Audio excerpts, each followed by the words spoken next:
Assalamualaikum warahmatullahi wabarakatuh. Perkenalkan, nama saya Vivi Trirahyu Yulfikasmi dengan NIM 24329033 dari seksi 0063 dengan dosen pengampu Umi Rini Rahman. Hari ini saya akan mempresentasikan laporan kegiatan responsi agama Islam sebagai tugas pembelajaran berbasis proyek dalam mata kuliah Strategi Pembelajaran PAI. Pertama-tama, saya akan menjelaskan latar belakang kegiatan ini.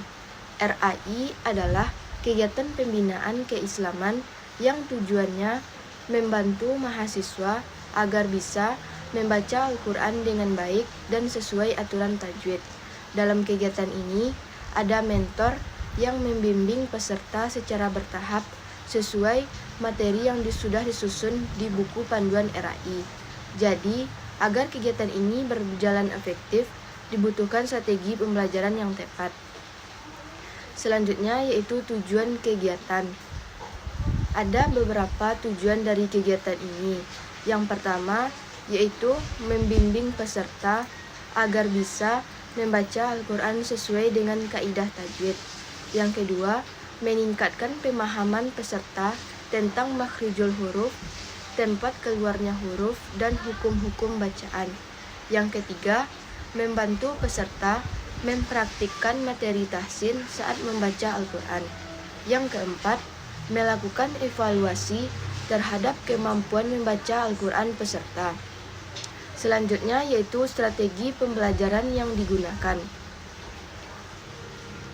Untuk mencapai tujuan tersebut, saya menggunakan beberapa strategi pembelajaran. Di antaranya yaitu strategi ekspositori dan tanya jawab, demonstrasi, interaktif PAI dan diskusi, pembelajaran kolaboratif, pembelajaran kontekstual, serta pembelajaran berbasis masalah. Setiap strategi dipilih sesuai dengan materi yang diajarkan, supaya peserta lebih mudah memahami dan mempraktikkannya. Selanjutnya yaitu pelaksanaan pada minggu pertama, pada tanggal 18 April 2026, materinya adalah penanaman akidah sebagai pondasi agama sekaligus sesi perkenalan. Strateginya adalah diskusi. Kami mulai dengan perkenalan antara mentor dan peserta, lalu membaca surah Al-Baqarah bersama, mengecek kemampuan awal peserta, dan berdiskusi tentang kesulitan yang mereka alami.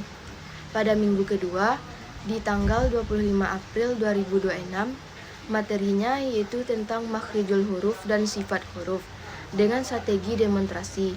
Saya menjelaskan tempat keluarnya huruf, mencontohkan cara mengucapkan huruf hijaiyah, lalu peserta mempraktikannya langsung dan memberikan koreksi.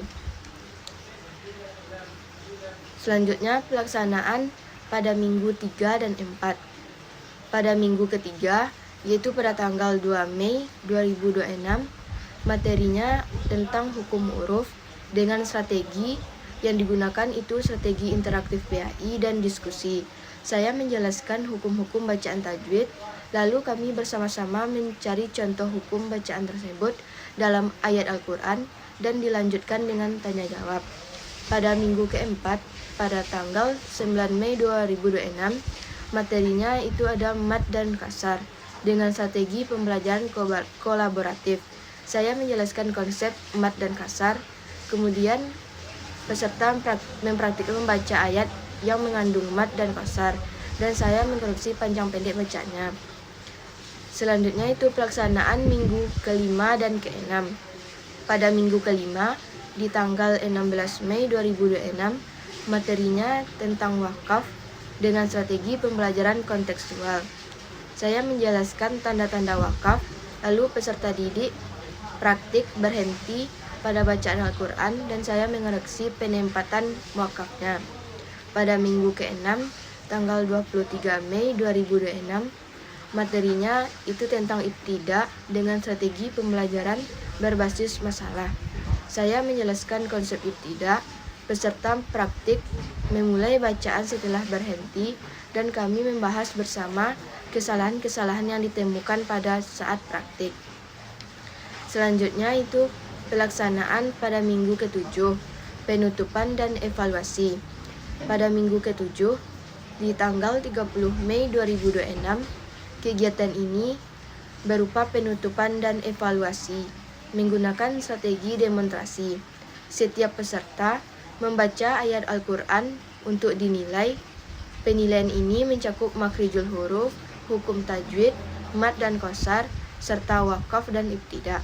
Setelah penilaian, saya memberikan evaluasi dan motivasi agar peserta terus belajar dan meningkatkan kemampuan membaca Al-Quran. Selanjutnya itu ada hasil dan capaian pembelajaran. Setelah kegiatan ini berjalan, peserta menunjukkan perkembangan yang baik, terutama dalam pengucapan makhrijul huruf, penerapan sifat huruf, pemahaman hukum bacaan tajwid, penerapan mad dan qasar, serta pemahaman wakaf dan ibtida, dan kelancaran membaca Al-Quran secara keseluruhan. Selanjutnya itu kesimpulan. Sebagai kesimpulan, setelah melaksanakan 7 kali pertemuan, kegiatan responsi agama Islam ini berjalan dengan baik dan sesuai dengan buku panduan RAI.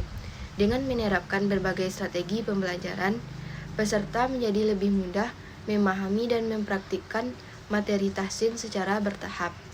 Hasil evaluasi juga menunjukkan adanya peningkatan, terutama pada makhrijul huruf, hukum tajwid, mad dan qasar, wakaf, dan ibtida.